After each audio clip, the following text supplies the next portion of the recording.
It was a fine day for wonders.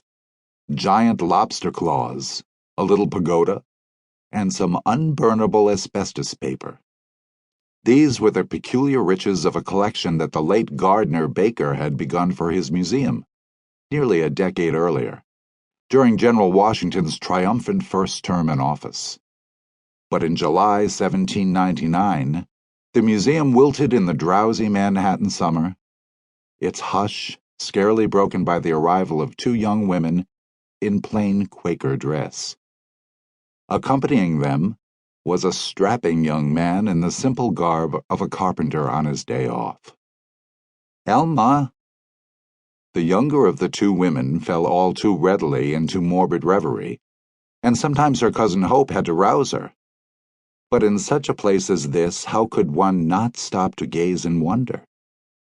Towering above them was Gilbert Stuart's grand oil portrait of Washington. The great man looked out over the museum, a reminder of when the country and the museum itself were both still new and wondrous. Back then, Manhattan was the infant country's capital, and Baker's museum was still housed down on Wall Street, in a lovely sky-blue antechamber of the Stock Exchange.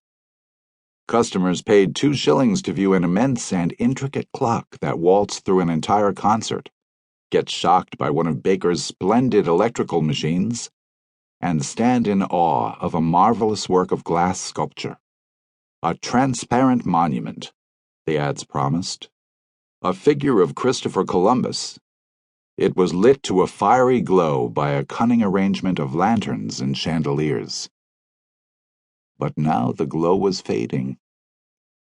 The sounds of commerce from Greenwich Street filtered into the new quarters that the old curator's widow had been reduced to. Not so long ago, the museum had been wildly awake with Gardner's latest scheme, a menagerie of living animals, including everything from a pair of wolves and a bald eagle to a monkey and a mongoose, a beautiful animal from the island of Madagascar. Now they had lapsed into silence. Elma's cousin, Hope Sands, wandered past the nailed-shut storage boxes, filled perhaps, with old Mr. Baker's hundreds of volumes of philosophy and natural history. And their fellow boarder, Levi Weeks, could pause before the wax figures of the great boxers Mendoza and Humphreys, still posed as if ready to clobber each other.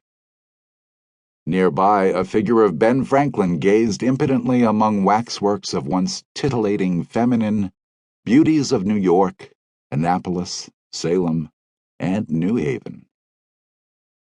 The famed musical concert clock is for sale, visitors were mournfully informed. That is, should you wish to buy it. They did not. They were ready to leave. It was a shame, the passing of the old curator. But that summer in New York, deaths were no surprise at all.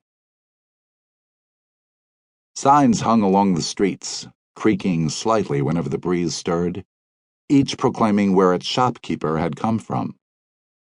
Stephen Dando, from London. Hatter. Law and Butte, from Glasgow. Bootmakers. Antoine Arnaud, à la Paris. Marchand tailleur.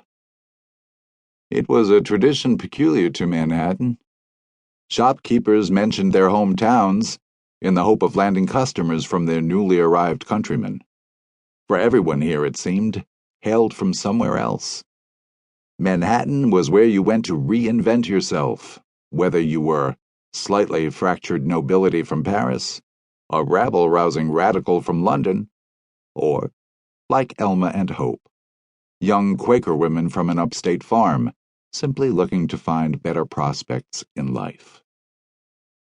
The city swelled with such arrivals, and its population of 60,000 made it the largest city in the young republic.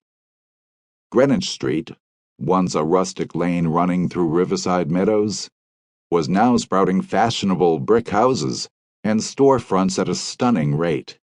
After a visit to Widow Baker's museum, you could stop into William Maxwell's Distiller and Tallow Chandler for a good dose of his vaunted rum.